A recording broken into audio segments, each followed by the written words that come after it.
Assalamualaikum warahmatullahi wabarakatuh. Bismillahirrahmanirrahim. Alhamdulillahi rabbil alamin. Wassalatu wassalamu ala afdhalil anbiya'i wal mursalin Nabiyyina Muhammadin wa ala alihi wa ashabihi ajma'in. Subhanaka la ilma lana illa ma 'allamtana innaka antal alimul hakim. Rabbi shrah li sadri wa yassir li amri wahlul 'uqdatam min lisani yafqahu qawli. Hadirin, marilah kita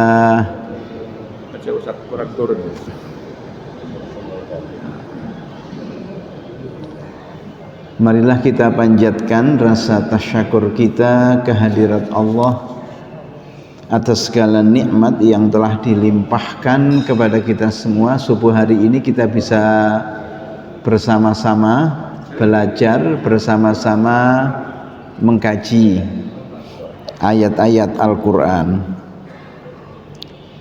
Sebelumnya kita sudah mengkaji Quran surat Al-Muddathir ayat 1 sampai 3. Nah, pada pertemuan kali ini merupakan kelanjutannya, yakni ayat 4 sampai ayat 7. A'udzu billahi minasyaitonir rajim. Bismillahirrahmanirrahim. Ya ayyuhal mudaththirukum fa'anzir wa rabbaka fakabbir wa thiyabaka fatahhir warrujza fahjur wa la tamnun tastakthir wa li rabbika fasbir. Ya ayyuhal mudaththiru, hai orang yang berselimut, kum bangkitlah, bangunlah, fa'anzir kemudian berikanlah peringatan, wa rabbaka fakabbir dan pada Tuhanmu agungkanlah, wa thiyabaka fatahhir dan pada pakaianmu sucikanlah. Pada ayat keempat, warrujza fahjur, pada perbuatan keji hindarilah, jauhilah, wala tamnun tastakthir dan janganlah kau menolong, janganlah kau membantu berharap dapat balasan yang lebih banyak. Wali rabbika fasbir, dan untuk dalam kurung menjalankan kewajiban-kewajiban dari Tuhanmu maka bersabarlah.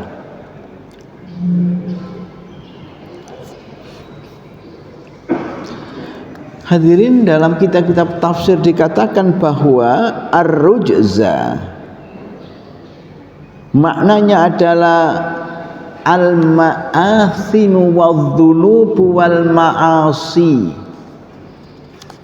perbuatan keji, perbuatan dosa, juga perbuatan maksiat. Tapi dalam sejumlah ayat kata-kata ar-rujza itu juga memiliki arti azab atau siksaan. Seperti misalnya di dalam Al-A'raf 162, fa arsalna alaihim rijzan minas sama'i bima kanu yadhlimun, maka kami kirim atau kami timpakan kepada mereka ar-rijz, sebab kezaliman yang mereka lakukan. Sehingga ada satu ungkapan, ya,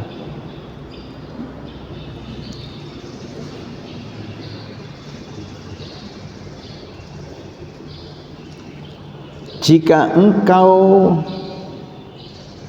tidak menjauhi rijz, maka Allah akan menimpakan rijz kepadamu. Rijz yang pertama adalah perbuatan dosa atau kemaksiatan Sementara rijis yang kedua adalah azab tadi.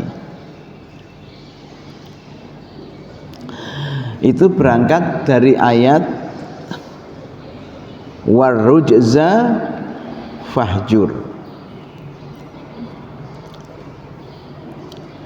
Ai uhjuril ma'athima wal ma'asi wadzunuba litaslima minar rijis. Jauhilah perbuatan dosa, jauhilah perbuatan keji agar engkau selamat dari azabnya Allah. Kata-kata fahjur ya secara harfiah memiliki makna hindarilah, jauhilah. Dari situlah muncul kata-kata hijrah, sebagaimana yang menjadi satu tonggak dalam sejarah perjuangan Nabi Shallallahu Alaihi Wasallam, di mana beliau hijrah. Dan hijrah ini tidak saja dilakukan oleh Nabi. Dalam Al-Quran juga diceritakan bahwa Nabiullah Ibrahim alaihissalam juga hijrah. Ketika tempat, ketika wilayah yang beliau tempati tidak lagi kondusif untuk mengembangkan dakwah, maka beliau hijrah untuk mendapatkan area baru, untuk mendapatkan wilayah baru. Hadirin, tentunya kita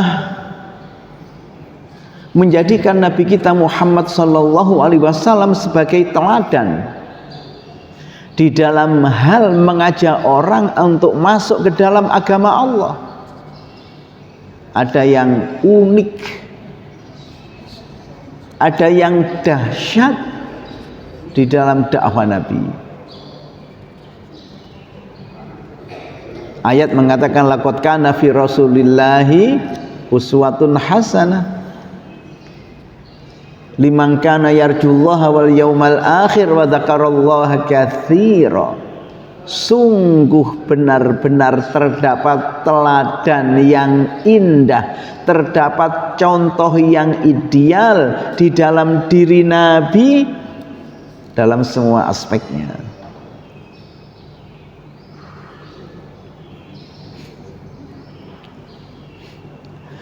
Dalam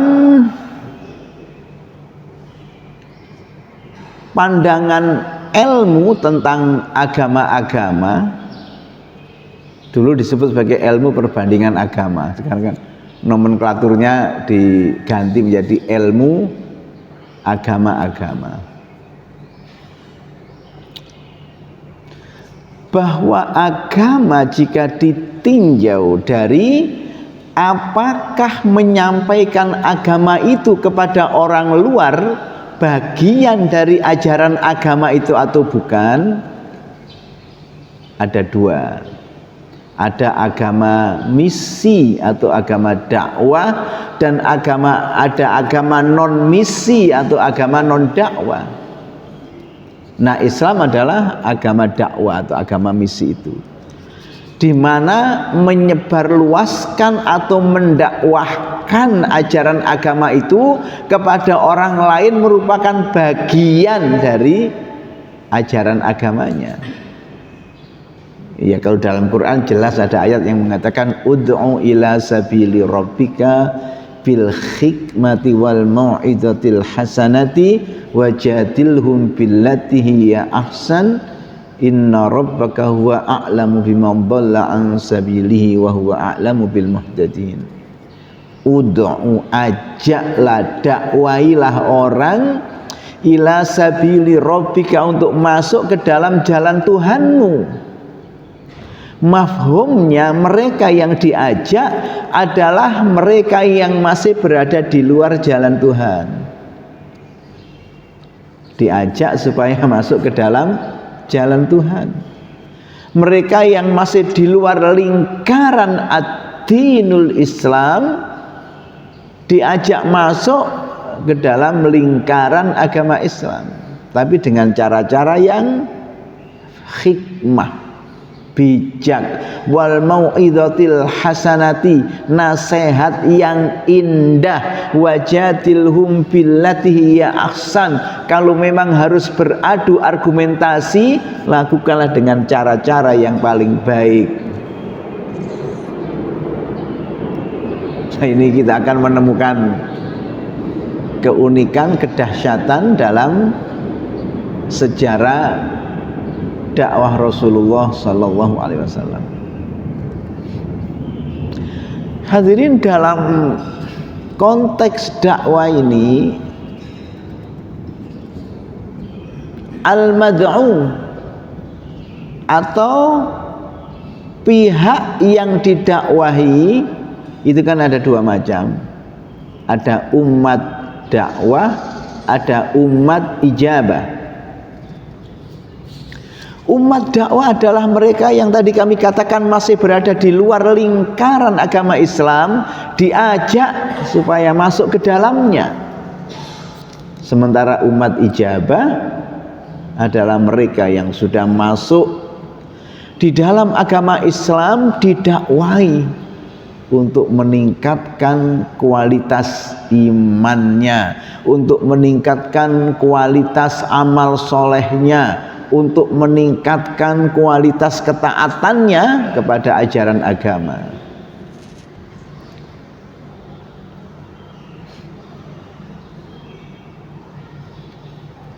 Ada ayat mengatakan litunzira qauman ma unzira aba'uhum fahum ghafilun. Hei Muhammad, kamu ditugaskan untuk memberi peringatan kepada suatu kaum yang bapak-bapak mereka tidak pernah memperoleh peringatan, sementara mereka sendiri adalah kaum yang lalai. Coba bayangkan bagaimana kondisi sosiologis, kondisi psikologik masyarakat yang dihadapi oleh Nabi. Arabia itu memang beda dengan wilayah-wilayah yang lainnya. Kalau daerah Irak, Syria, Palestina, para nabi silih berganti, mangkat seorang nabi digantikan oleh yang lainnya. Beda dengan Arabia. Sejak berakhirnya era Ismail bin Ibrahim alaihimussalatu wassalam, tidak ada seorang nabi pun yang diutus di wilayah itu sampai datangnya Nabi Muhammad sallallahu alaihi wasallam. Sehingga masa fatrah, masa kekosongan seorang nabi sedemikian lamanya. Itulah yang digambarkan oleh ayat litunzira qauman ma unzira aba'uhum fahum ghafilun. Awal surat Yasin. Hei Muhammad, kamu diperintahkan untuk memberi peringatan kepada suatu kaum yang datuk-datuk mereka tidak pernah memperoleh peringatan, sementara mereka sendiri adalah kaum yang lalai, tidak sadar kalau dirinya di dalam penyimpangan, tidak sadar kalau dirinya di dalam kebatilan. Ada seorang tokoh namanya Al-Khalil bin Ahmad. Alhamdulillah. Tokoh ini terkenal.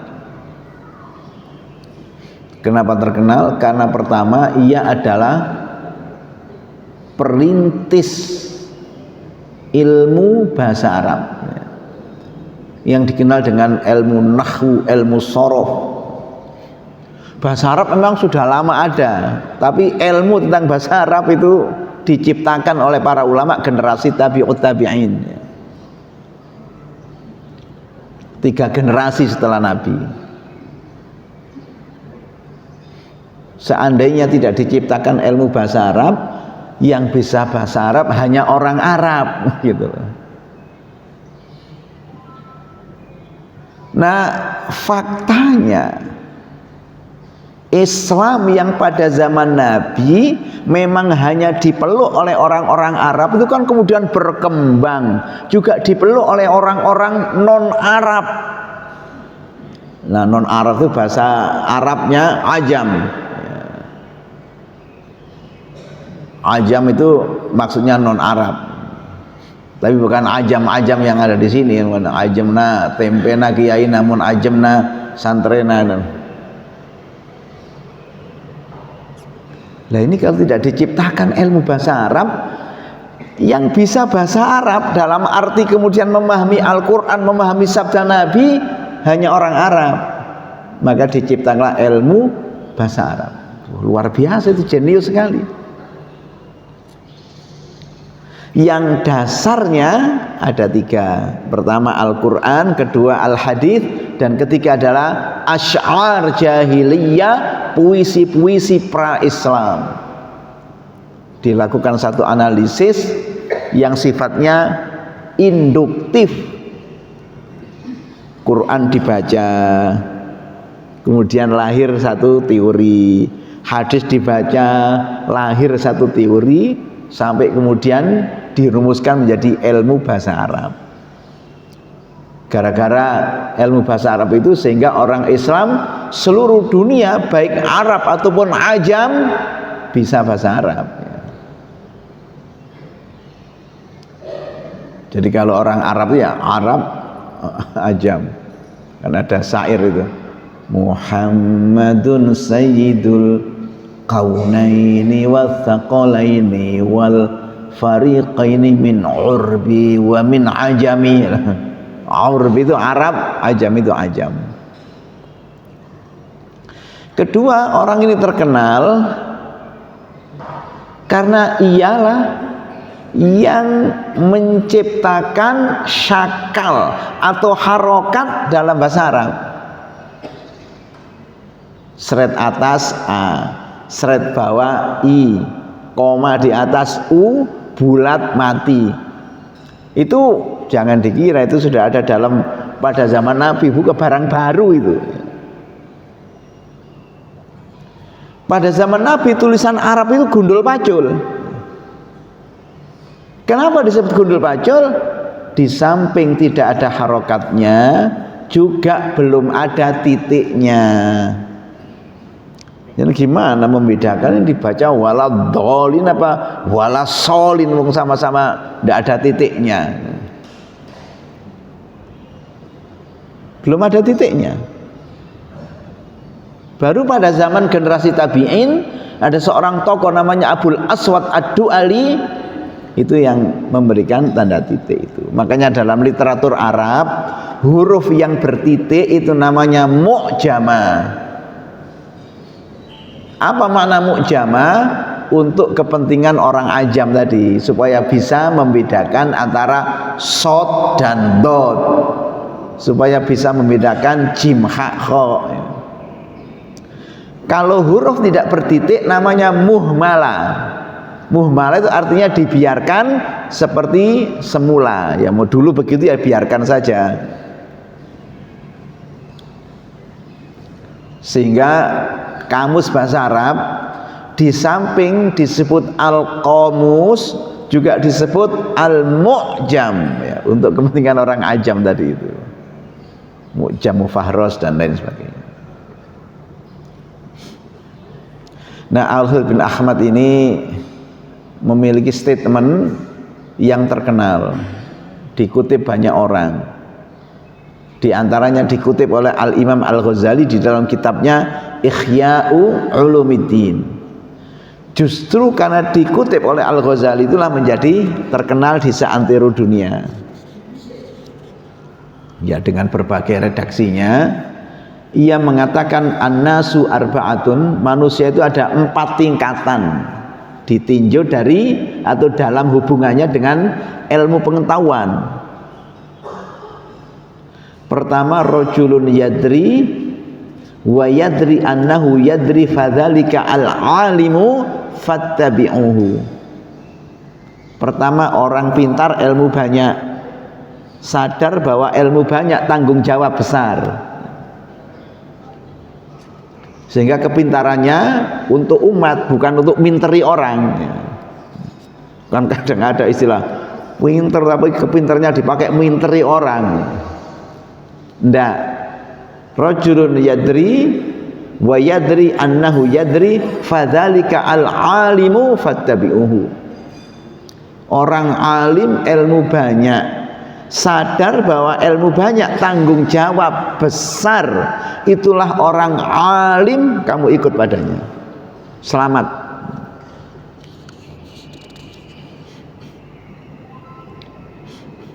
Ilmunya tidak dipakai untuk mendukung kebatilan, misalnya begitu ya. Yang kedua, rajulun yadri wa la yadri annahu yadri fadzalika annasi fantabihuhu. Orang berilmu, pengetahuan banyak, tapi tidak menyadari bahwa ilmu banyak tanggung jawab besar. Itu adalah orang lalai. Ingatkan, insya Allah dia akan kembali kepada jalan yang benar. Yang ketiga, rajulun la yadri wa yadri annahu la yadri. Orang bodoh dalam tanda kutip yang sadar betul bahwa dirinya bodoh. Fadzalika al-mustarsyidu, itulah orang yang gemar mencari bimbingan. Fa'allimuhu, ajarilah ia. Insya Allah akan jadi kader, karena memang dia haus pengetahuan, memerlukan bimbingan. Yang keempat, rajulun la yadri wa la yadri annahu la yadri fadzalika al-khumqu farfudhuhu. Orang bodoh, tidak ada pengetahuan, tapi tidak pernah merasa kalau dirinya itu bodoh atau tidak ada pengetahuan, malah rumangsanya itu pinter dewe sak kecamatan. Kan angel gitu. Fadzalika al-khumqu. Jadi dalam bahasa Arab itu ada tingkatan-tingkatan gitu ya. Ada jahil, ada ini, terus kemudian kebodohan yang paling ekstrim itu namanya al-khumqu. Itu dulu kalau ngaji dilanggar oleh kiai diartikan al-khumqu itu komprom. Tidak tahu apa mana komprom. Kira-kira kalau sekarang koplak gitu. Farfudhuhu, buang saja orang seperti itu. Dekat-dekat orang seperti itu tidak ada manfaatnya, malah lebih banyak bahayanya.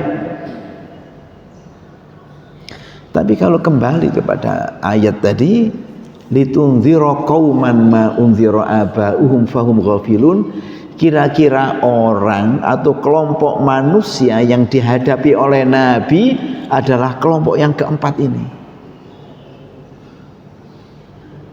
Kelompok yang paling ekstrim ini didakwai oleh Nabi bil hikmati wal mau'izatil hasanati, dalam rentang waktu yang tidak terlalu lama. 23 tahun Nabi berdakwah, 13 tahun sebelum hijrah dan 10 tahun sesudahnya, lahir satu generasi ideal, generasi yang layak dicontoh dan diteladani, yang oleh Quran dikatakan radhiyallahu anhum wa radu'an. Allah ridho pada mereka dan mereka ridho kepadanya. Sehingga muncul pertanyaan, formula apa sih yang disuntikkan Muhammad kepada bangsa itu? Bangsa yang tidak pernah diperhitungkan dalam percaturan politik internasional, bangsa yang tidak pernah meninggalkan tonggak-tonggak peradaban, yang tidurnya di cekungan-cekungan gua, pekerjaannya gembalakan unta, kesehariannya ada di Sahara, tiba-tiba saja memacu kudanya ke arah utara, meluluh lantakkan singgasana Romawi dan Persia. Formula apa yang disuntikkan itu? Ini berangkat dari warujza fahjur, al-ma'athim wal-dhunub wal-ma'asi,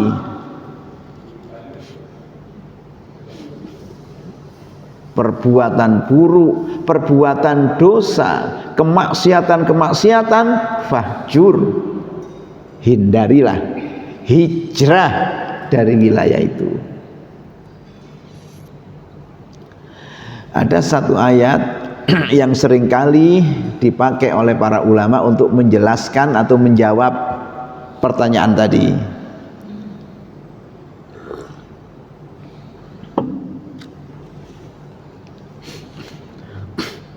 Yaitu Quran surat Al-Hadid ayat 25. Laqad arsalna rusulana bil bayyinat wa anzalna ma'humul kitaba wal mizana liyaquman nasu bil qisti wa anzalnal hadid fihi ba'sun syadidun wa manafi'u lin-nasi wa liya'lamallahu ma yansuruhu wa rusulahu bil ghaib innallaha qawiyyun aziz. Laqad dan sungguh benar-benar arsalna kami telah utus rusulana rasul-rasul kami bil bayyinati dengan membawa bukti-bukti kebenaran dalam kurung al-mu'jizat. Wa anzalna dan kami turunkan ma'hum bersama mereka Alkitab, kitab suci, wal mizana dan timbangan liyakuman nasu bil qisti agar manusia tegak dengan keadilan.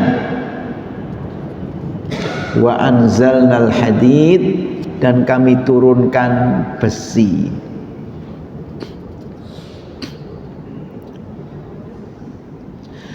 Sehingga dari ayat itu bisa diambil pengertian bahwa setiap rasul yang diutus Allah ke tengah-tengah manusia, including di dalamnya adalah Nabi kita Muhammad sallallahu alaihi wasallam, dibekali dengan 3 macam bekal. Pertama adalah bekal kitab suci, kedua timbangan, dan ketiga besi. Bukan berarti kemudian tangan kanannya bawa kitab, tangan kirinya bawa timbangan, terus pundaknya mikul lengges itu. Itu simbolik sekali. Karena itu adalah simbol dari tahapan-tahapan dakwah tadi yang kita katakan bil hikmati wal mau'izatil hasanati wajadilhum billati ya ahsan.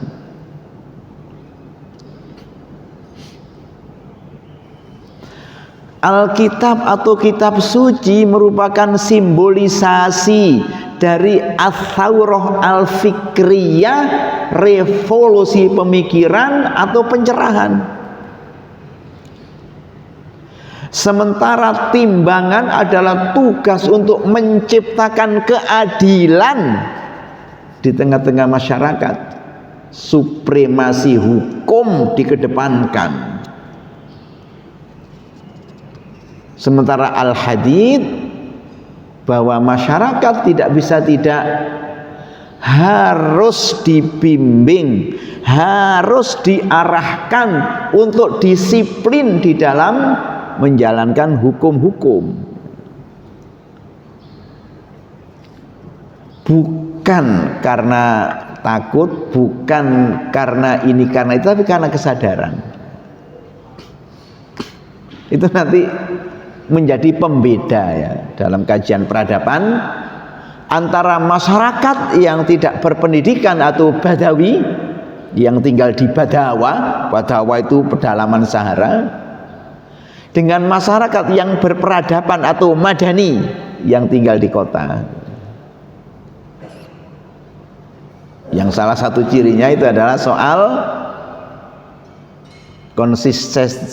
konsistensi di dalam memelihara atau menjaga hal-hal yang sudah disepakati. Kita kan sepakat ya dalam berlalu lintas itu loh, kalau lampu hijau itu jalan, lampu merah itu berhenti, kalau lampu kuning itu ya warning, hati-hati. Itu sudah menjadi kesepakatan.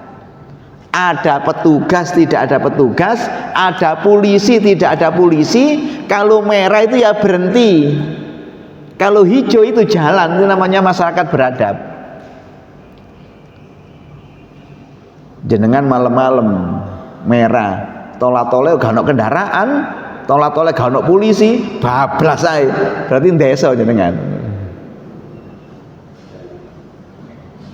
Karena apa? Tidak konsisten dengan sesuatu yang sudah disepakati. Itu contoh sederhananya begitu. Nguatasi sepi aja kok gak ono polisi pisan, lanjut aja. Gak ngerti ono sing singitan sebelah kono. Harekon kapok kon.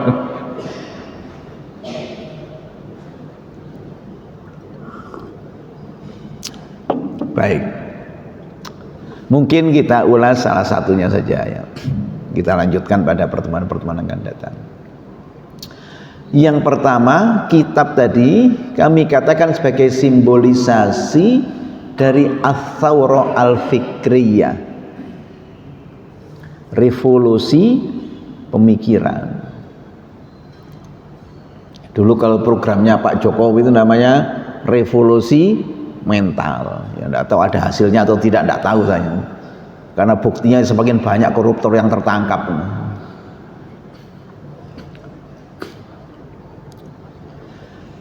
Nabi Shallallahu Alaihi Wasallam memperbaiki cara pandang masyarakatnya. World view itu yang diperbaiki. Cara pandangnya terhadap Tuhan semesta alam, cara pandangnya terhadap sesama manusia, juga cara pandangnya terhadap lingkungan hidupnya atau alam semestanya. Agama tauhid yang diajarkan oleh Nabi Ibrahim dilanjutkan oleh putranya Nabi Ismail mewarnai kehidupan masyarakat. Tapi tadi karena masa fatrah di wilayah Arabia itu sedemikian lamanya, perlahan-lahan prinsip-prinsip tauhid itu redup, hilang dari kehidupan masyarakat. Walaupun mereka masih menjaga situs-situs yang ditinggalkan oleh Nabi Ibrahim, ada Ka'bah, ada Sofa, ada Marwah, tapi prinsip-prinsip tauhid yang ada di situ sudah hilang, sudah lenyap. Maka Nabi menggelurakan kembali prinsip tauhid yang diajarkan oleh Nabi Ibrahim. Nabi pernah mengatakan bu'itsu bil hanifiyah samhah. Aku diutus dengan membawa agama yang dasarnya, yang pondasinya adalah tauhid radikal. Tauhid yang tidak ada kompromi dengan kesyirikan. Dan cara beragamanya mudah, manusiawi, menghargai, memelihara naluri manusia. Makanya membunuh naluri kemanusiaan dengan alasan kesolehan tidak boleh dalam Islam. Dengan alasan kesolehan kemudian jomblo sepanjang hayatnya tidak boleh. Nah, Rasulullah sallallahu alaihi wasallam anit tabattuli. Nabi melarang umatnya hidup membujang walaupun ia normal. Ya memang syariat-syariat zaman dulu itu dibolehkan, tapi pada zaman Nabi tidak boleh. Malah Nabi, ya ma'syaras syabab man istata'a minkumul ba'ata falyatazawwaj faman lam yastati fa'alaihi bis-shaum fa innahu lahu wijaun. Hei para pemuda, para pemudi, siapa saja di antara kalian yang sudah waktunya menikah dan mampu, menikahlah. Karena itu nanti akan memelihara, akan menjaga kehormatanmu. Tidak boleh. Misalnya ada orang mencukupkan diri, ya, kalau dalam tradisi orang Jawa namanya mute, ya, poso mute, ya.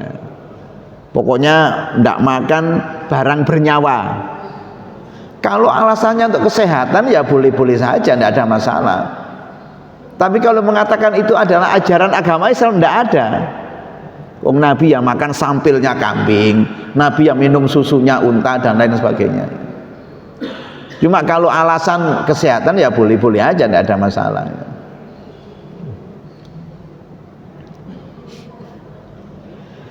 Nah, masyarakat pada zaman itu masih ini ya, memegang sisa-sisa keyakinan.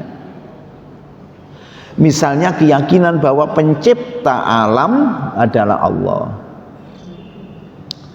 Ada ayat mengatakan wala in sa'altahu man khalaqas samawati wal arda wa sakhkhara samsa wal qamara la yaqulunallah anna yufakun.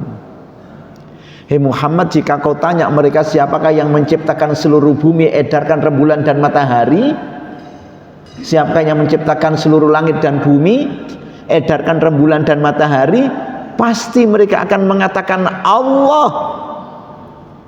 Tapi kenapa saat mereka ditanya siapakah yang berhak untuk disembah, menjawab yang lainnya? Siapakah yang berhak untuk dipuja dan ditunduki, kemudian menjawab yang lainnya? Makanya ayat-ayat yang pertama kali turun dalam arti ayat-ayat fase Makkiyah sebelum hijrah, penguatannya di bidang akidah ini. Qul a'udzu birabbin nas, malikin nas, ilahin nas. Ajarkan Muhammad kepada umat bahwa Allah yang mereka bilang wala in sa'altahu man khalaqas samawati wal arda wa sakharas samsa wal qamara la yaqulunallah, itu juga Robnya manusia, juga maliknya manusia, juga ilahnya manusia, yang punya kuasa mutlak atas seluruh makhluknya, sebagaimana makhluk punya ketergantungan mutlak kepadanya. Wah, dampaknya luar biasa tauhid itu. Kehormatan mereka menjadi terdongkrak, percaya diri mereka menjadi terdongkrak. Kalau sebelumnya mereka minder, inferior, berhadapan dengan masyarakat ahlul kitab atau bangsa-bangsa yang lainnya, dadanya menjadi dibusungkan, dagunya menjadi ditegakkan. Tidak ada istilah minder, tidak ada rasa istilah inferior. Kenapa? Karena kehormatan hanya ada di dalam tauhid. Siapapun orangnya, sekaya apapun dia, setinggi apapun pangkatnya, kalau ia di luar tauhid, rendah, tidak punya nilai. Fa innal izzata lillahi jami'a. Daya saingnya menjadi tinggi karena gak ruweti. Tidak ada tunduk kepada pengaruh orang, tidak ada sungkan kepada pengaruh orang. Fa innal izzata lillahi jami'a. Inilah masdaru izzil muslimin, sumber kehormatan umat Islam zaman itu melewati sebuah dakwah yang dilakukan oleh Nabi. Ya. Saya tadi dikasih batas waktu sampai syuruk ya. Ya saya kira untuk sementara cukup dulu, insya Allah kita lanjutkan pada pertemuan-pertemuan akan datang. Aku qauli hadza, wassalamualaikum warahmatullahi wabarakatuh.